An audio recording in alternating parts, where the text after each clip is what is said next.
There we go. Okay, we got some people. Go Birds. So we kind of hit it off, and he was so open about talking about what he had gone through in life. And for somebody who's never been through that, right? We were out to dinner one night. Zach had said to me, he's like, I had a drink. And he's like, you could just have one?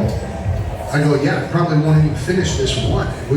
But it hit me at that moment how addiction and how that could run and rule your life. And I wanted to, Zach, beyond impressed by this guy with so many things, but he had hit me up and he's like, hey, I want to partner with you. He's like, whatever you need for the event, I want to be a part of it. And he's like, this will be perfect. Because there are so many people, whether you fight with, you're wrestling with a food addiction or a substance abuse addiction, it's good to hear other people's stories and get some insight to that. So he was so open, and when we were sitting at dinner, he's like, if I had one drink, I would just go down this black hole. And that's when I thought this would be a great opportunity for the two of us to kind of discuss this in front of everybody, because it's good to hear everybody else's struggles and how they fought with it and how he's turned his life around and how he's helping so many people do that. And our paths are so aligned because I want to do that with fitness, and he's doing that with substance abuse and helping people fight that, and how we can align these two things. And this is where we got to this point. So thank you so much for coming out here. Give him a round of applause. So much for being so vulnerable with your story. If you don't mind sharing, kind of give us a little backstory as to for those of you who don't know, like how it all started, where things you feel went south. Because I met your parents, great people, and everybody thinks, oh, it's only people who come from shitty backgrounds or whatever. Give us a little backstory. Yeah, Kenny, thanks for having me, man. And what you've built here is just, it's unbelievable. And there's so much synergy, like you said, because in my world, in recovery and behavioral health care, it's, there's a lot of medications and therapies and doctors and psychiatrists. But at the end of the day, the most important thing is community. Like, we do this thing shoulder to shoulder, all these people out here. We're sharing information, we're sharing experience. So I just want to say, like, anything I say today is just my experience. I'm not a doctor. I have doctors that work for me, right? Like my old man taught me to hire people that are smarter than me, and that's worked out. But I'll tell a little bit of my story, but I'll start with just like, because there's the substance abuse piece, and then there's the mental health piece, and we're seeing it a lot more now. Coming out of COVID, the loneliness thing is out of control. Like, we are lonely humans living in a world where we're so dependent on the little computers we have, in our pocket. And, for me, something happened 3 weeks ago, which was, I can curse, like, it was really fucked up, because I woke up and, on paper, everything's sweet in my life. I'm running a business, I'm doing what I love to do, family's healthy. I live in New York City, I've been here for 13 years. And the black cloud was just there, man. The black cloud was just there. And it's been a rough 3 weeks. And I told you that when I saw you earlier. And so I say that because if I'm someone that's been in behavioral health care for 13 years and I've helped a lot of people through some stuff, and I'm scared to talk about my mental health, right? And I can't sit up here and tell you guys that, like, it's not always what it looks like on social media, then I can't imagine, how many other people are suffering, in darkness and scared to put their hand up and walk into the light, right? So I just wanted to start there, because if I say nothing else today, like, if you are out there and you are struggling with a mental health issue or a substance abuse issue or just a life issue, right? Like, you're just not feeling it, there's help. There's people that have been through it. And there's this whole thing, like, in the mental health world, like, you don't have to feel like that. Well, that's bullshit. You do have to feel like that. Everybody. Right. You got to feel the pain. So, just to be here and have this microphone in my hand and be able to tell all you guys that means a lot. But yeah, on the substance abuse thing, man, like, for me, it's been a wild journey. Like you said, I grew up in South Jersey, and I wanted for nothing. Like, I had a beautiful upbringing, played 3 sports in high school, baseball in college. My parents are still happily married today. You met them, we had dinner, like, pretty classic, what you would say, like, American family, if you will.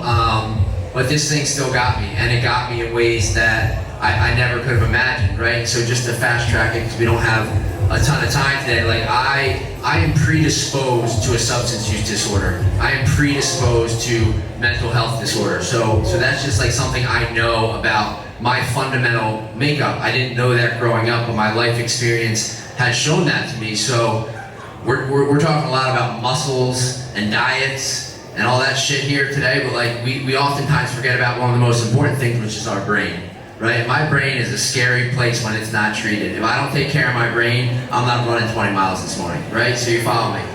And what happened for me, man, is like I started drinking, I started partying in college, and I was introduced to Coke, and that was just like another thing that was gonna enhance my experience on this planet. And this whole time, I thought that was like the normal experience for a college student, right? Like I'm just ripping and running like my roommate or whatever it is.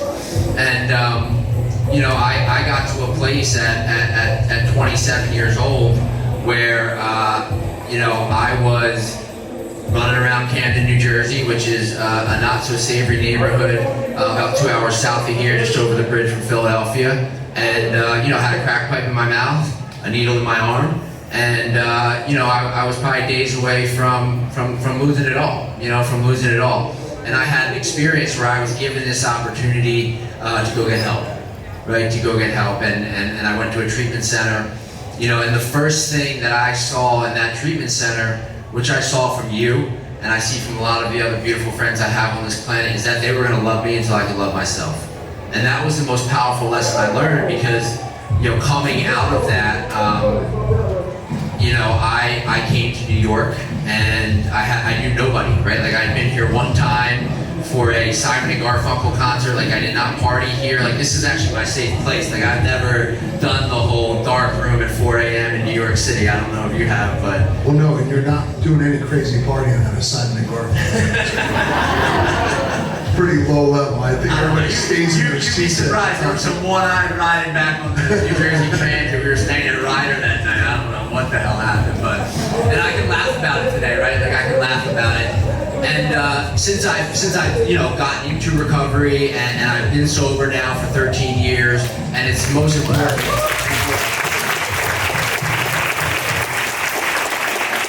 It's the most important thing that I have to offer. My big thing is like I really believe that we are meant to be good people. Like we are meant to be kind. We are meant to be loving. We are meant to be caring.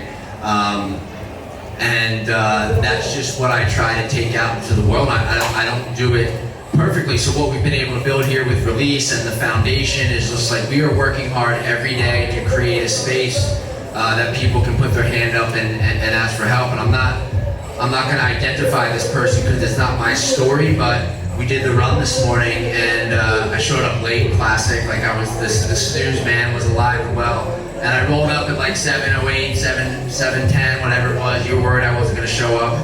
And they gave me the mic for 30 seconds just to say, hey, what's up, we're Release, this is what we do. And a young lady pulled me aside here earlier and shared this story, about her brother. And it really rocked me, and I've been thinking a lot about that conversation because, there's times when I feel like almost guilty being here.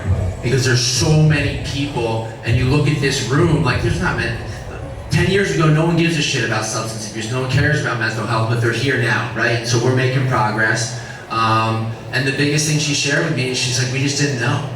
We just didn't know. And I'll stop there, and you can ask me anything you want, I'm an open book. You had said something before, which, for those of us who have dealt with loss and struggles in that, how important do you think it is to look back and not so much laugh about it, but, kind of take it for what it was and move on from it? Because we do struggle with it, right? But if you dwell on the problem, how do you move past the problem and start tackling what you're doing today? Yeah, I mean, look, dude, there's a stigma in this country. A lot of the questions I get on social media are not from the identified patient or the person that's struggling. It's the friend or the family member, like, what do I do? We're going out to dinner. Can I have a drink? Can I do this? Can I do that? Like, for me, one of my big things that I try to push forward is like, the more we stigmatize that shit and make people feel like they're different and alienate them because they have been open about something with their mental health or something with a substance use disorder, the more that, people are not gonna feel safe, asking for help. And so for me, it's really about not just finding allies in my recovery community, but finding people like you who are willing to toss me a mic and say like, let's talk about that. So there's a lot of therapy talk out there about like, they want to put drug addicts into this box and like keep them there forever. But that's bullshit. Like we need to make them feel a part of, because I can tell you, if I would have written down on a piece of paper at 27 years old what I wanted my life to look like, I would have sold myself really short. And so, for the people in this room that might have someone in their life that is struggling, like words are very important. Ask them, like you can say like, hey, what, you cool if I have a drink? And then if they say yes, like have the drink and carry on like you normally would. Like we are very intuitive, so I can tell if like you start acting differently, and then that's gonna make me feel like I'm depriving you from having fun. If that makes sense. So you've been very open about sharing your story, and how many times have you felt like, I need to do this more often, and you don't feel like you're doing it enough? It's the opposite. I mean, for me right now, it's like, that one fucking hit me. Like, telling my story has been a gift and a curse, because, every time I do this, there's going to be people that want to talk to me, there's going to be people that want to write me or connect, and that's so beautiful. But for me, I end up in places like I did 3 weeks ago, where like I've come to understand the importance of taking care of myself. Like waking up this morning, the first thing I thought of is like, how do I fucking play hooky? Like, how do I tell Kenny I'm not coming today? Like that, and that's like that's the first thought. But at the same time, like it's this double-edged sword, because if I'm not talking about it, who is, right? And so I think for anyone who is sharing their experience, like I'm not talking about like whey protein and like it's a heavy subject matter, and I have to just be very careful about how I pick and choose my spots. 13 years is a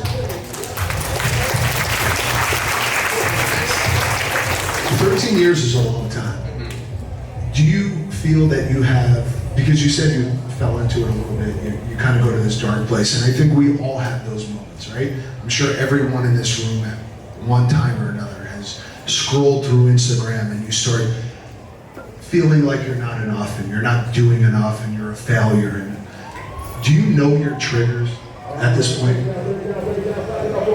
Yeah, I mean, like for me, I kind of look at stress levels, right? There's physical stress, and like we can all acknowledge in this room, because it's a pretty healthy room, like I need to stress my body in order to feel good. Like I know the right amount of physical stress, like being stagnant, we talk about this all the time. Like I didn't get sober, where they tell people, that's the thing that's crazy about my field, is like they'll tell people like, you're sober now, like you need a pint of ice cream every night. Like that's not true, like you gotta take care of yourself.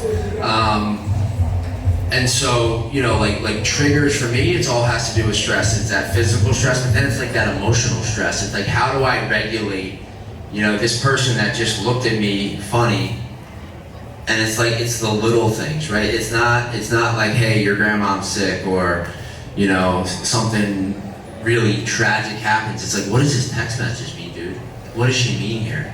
They're trying to figure out what the world is trying to tell me. And so, I think my triggers aren't really related to wanting to get high, thank God. Like that obsession has left me. And if that's not your story, that's totally cool. Like if you're in recovery and you're struggling and like you want to go drink, or you want to go, shove a couple lines of coke up your nose, like I get that. But for me, those triggers are kind of gone.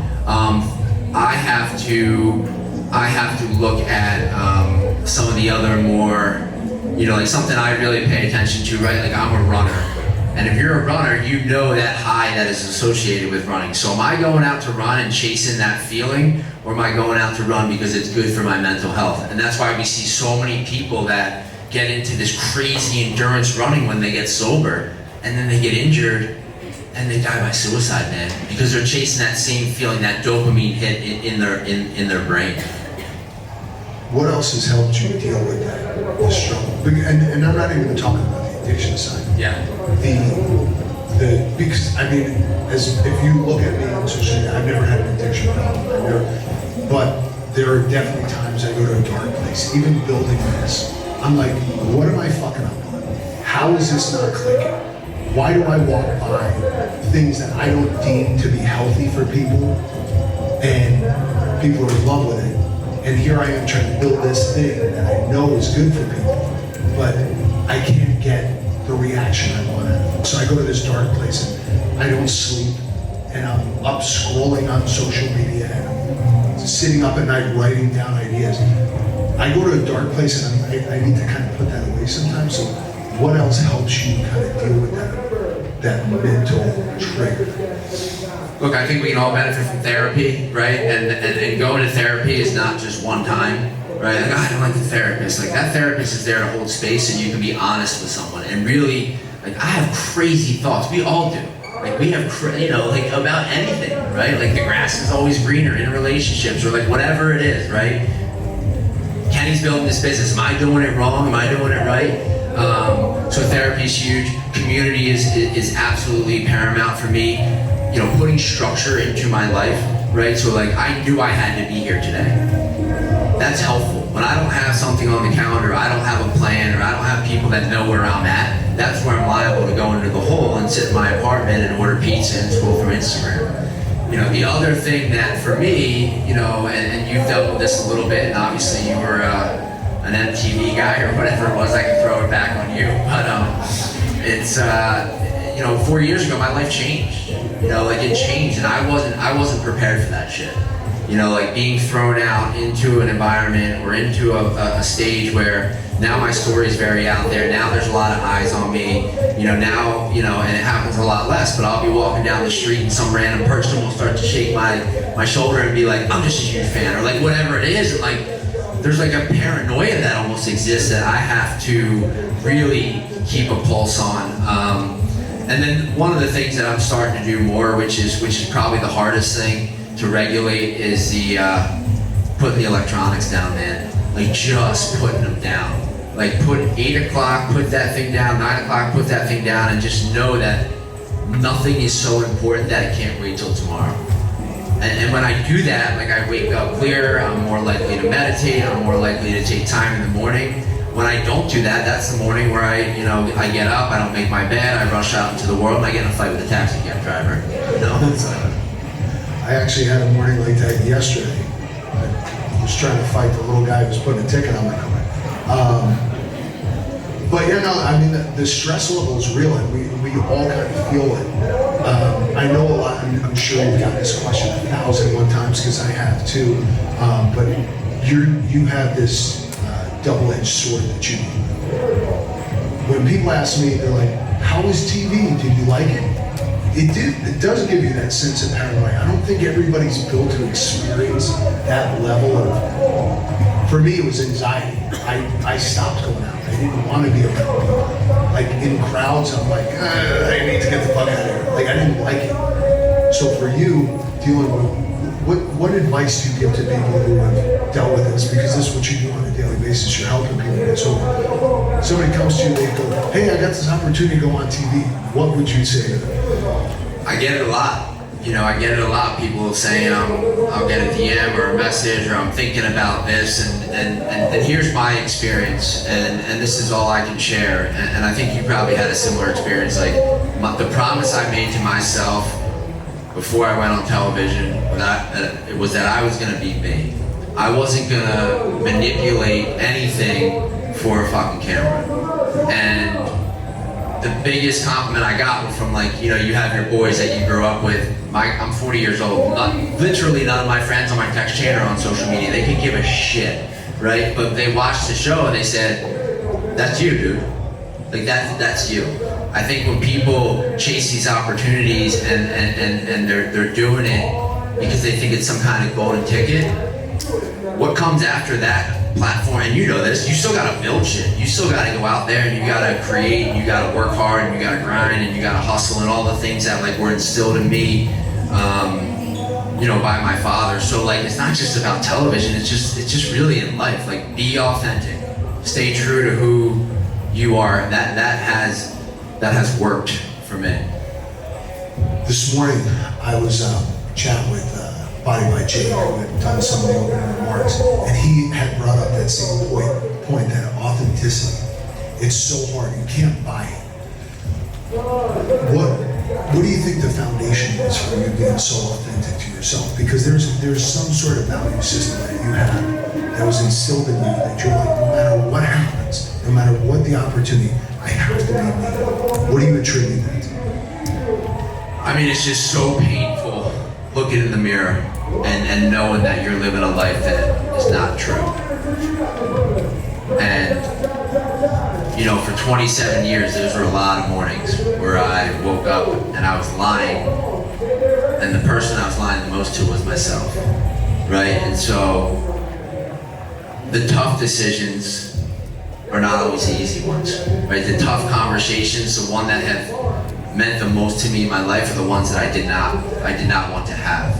And I think as a society, we fail to communicate well because we're scared of what the outcome is going to be. For me, I'm not willing to be dishonest with someone because I know then my channel, my spiritual condition is going to be tested, and that's when I start to get all out of sorts. And so it's really, it's the honesty, man. It's being true to yourself and like understanding that you might lose some relationships, you might lose some people along the way, but like the people that truly care. You read all these studies, man, people on their deathbeds, the billionaire on his deathbed, what does he say? I wish I had more time with my family and friends. I wish I had more time with my family and friends. Because I'll tell you what, the flip side of that is I've been in some cool fucking rooms, the carpets and the green rooms, and oh my God, look who's over there, like this so-and-so, and like, it's just not that cool. No one wants to connect, they don't want to hang out with you, like that's fucking work for them, right? So like, all that shit you see out there, I promise you, it's just not that cool. You know, dude, it's like... I get asked about it. I was cool 10 years ago, but... You're cooler now than you were 10 years ago, dude. That's the fucked up, but that's the message, dude. You're fucking cooler now than you were 10 years ago because you're living your most authentic life. Yeah. No, and I tell people that all the time. It's like, that was all bullshit, you know? And that's why I think we connected so much, because my best friend is sitting somewhere here. Jerry? Where was he? He wasn't here. He walked out. There he is. So we've been friends since I was 15. He's a little older, as you can tell. But we've been friends forever, and one of the things that we always chat about is that I never changed. There was no need for me to change. I'm like, yeah, I could be at a party and there's all these celebrities there, but I'd rather hang out with him than them, so I would take him with me, you know?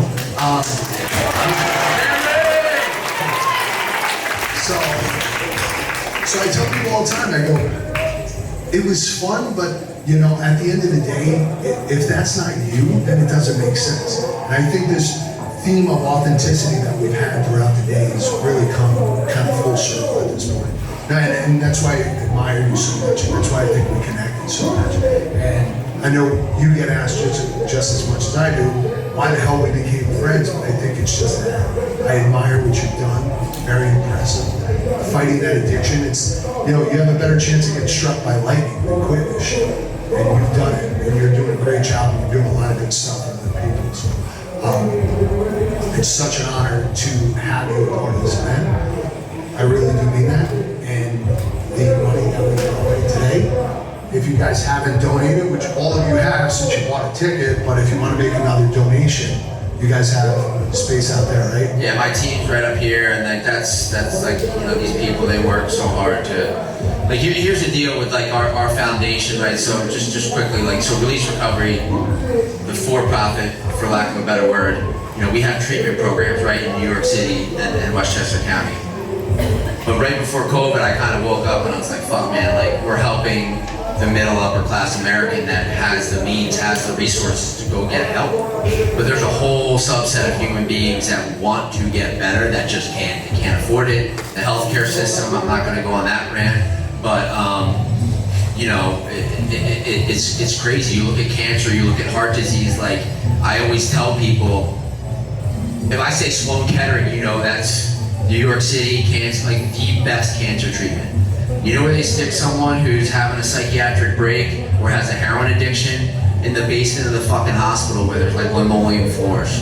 You know, and they keep them away from everyone else, right? And so what we've done with the foundation is we are raising money to, and thank you all. If you bought a ticket today, you are a part of our squad, you are a part of our team, and I'm grateful because someone is going to enter into treatment in the next week to 2 weeks to month that you fucking helped get there. So that's what we do. So we don't have a ton of time left, but I did want to open up the floor because I'm lucky enough to call you a friend. I get to chat with him every once in a while, and we'll have dinners and stuff. But if anybody out there has any questions, we got a hand go over the back pretty quick there. What's up, man? Hey, thanks for taking my question.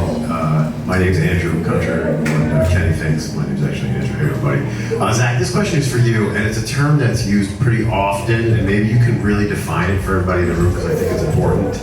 When somebody says you need to raise your hand, right? What does that exactly mean? Where do you start? Where does it end? Who do you ask? Like you talked about a black cloud. Maybe it's not full addiction or treatment. Maybe it's just having a rough time with mental health. But I think it's important for everybody to say maybe they're having a hard time and they want to raise their hand. But who do they raise their hand to? Start, end? You know, maybe just define that. I think that's important to me. I'm curious. Yeah, it's a beautiful question. Thank you. And it doesn't just apply to the work I do. It applies to just being a human being, right? And so what I tell people is to try it. You know, whether it's your parents or your best friend, your college roommate, you have someone in your life that is not going to judge you. Because the fear in asking for help is, right, they're gonna judge me. No one else has this thing. It's hilarious, like, there's AA meetings, right? Like, it's a place where alcoholics go to get sober and stay sober, and people will tell me, like, I don't wanna go there because I don't wanna be seen. I'm like, bro, you know that you're going to a room full of other people like you. Like, this is the most fucked up thought I've ever heard. So, to answer your question, like, yes, raising your hand, try it. And I don't care, your problems are your problems. It doesn't, like, you're scared of birds, and you're scared to tell someone. Like, legitimately terrified of birds. Call your mom, call your whoever, and say, like, hey, I've been having this thing that's been bothering me, and I feel really embarrassed to say it, but I just have to get it out. And once you do, you're gonna sense, like, this weight that is lifted off of your chest because you're finally opening the door to really deal with whatever it is that you're dealing with. Asking for help is the hardest thing to do, but it's the biggest gift you can give yourself.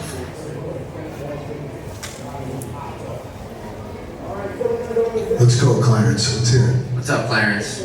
Well, this was before Kenny and I met. This was 2015 because I battled anxiety and depression 9 years ago because I was at my lowest point that during the summertime, I wasn't able to return to New York at all and I even punched a wall because I felt lonely at the time. So, something from my heart is telling me it's time to share this right here now to everyone who listens to me. Have you ever take a positive challenge, like take 24 days to think of positive thoughts, like how I did in 2016 for my comeback to New York? Can you just clarify? Have I ever? A 24-day challenge to think about positive thoughts. They're saying like if you're at your lowest point. I mean, I specifically have never done a 24-day challenge where I've thought about positive thoughts, so I'm happy to start one right now with you. Yeah, because I just want to say, it's been rough for me going through anxiety and depression 9 years ago, and next year marks a decade. So I want to say this to everyone here, including you, Kenny. You are like a brother figure to me ever since we met in 2017. So I want to say to everyone who my friends who are family to me. Thank you all so much for welcoming me. And New York will always be number one where I was born. And I will never give up on New York because strong New York here is the number one place for me to finally make my debut. And I'm glad I did.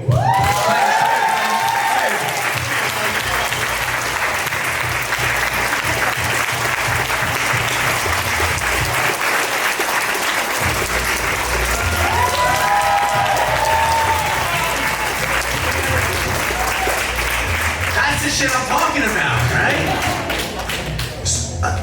Clarence, how do you feel now? Like, You feel good? Yeah, I felt glad because there was a twice this year, but I'm glad I did it because I followed the journey to where my heart is because New York is where I was born. It was hard for me to leave New York since 2012 because my grandma was in the hospital, passed away on Mother's Day because it really hit me hard. So I was like to myself, what is next for me? I was like to myself, you know what? I say the sky's the limit for me to follow the journey to where my heart is with friends who are family to me because Kenny is family, Susie's family, Christy's family, including my mom and my cousin who couldn't be here, but they send all my love to me. And to my Nana, rest in peace. Thank you for never giving up on me. Thank you so much for always being here for me. thank you, Clarence. Guys, and just to wrap this up and come full circle, I just want to thank Zac for being here and sharing his story. And I want to thank all you guys for taking a chance on this event and make the most of it. Connect with as many people, share your story.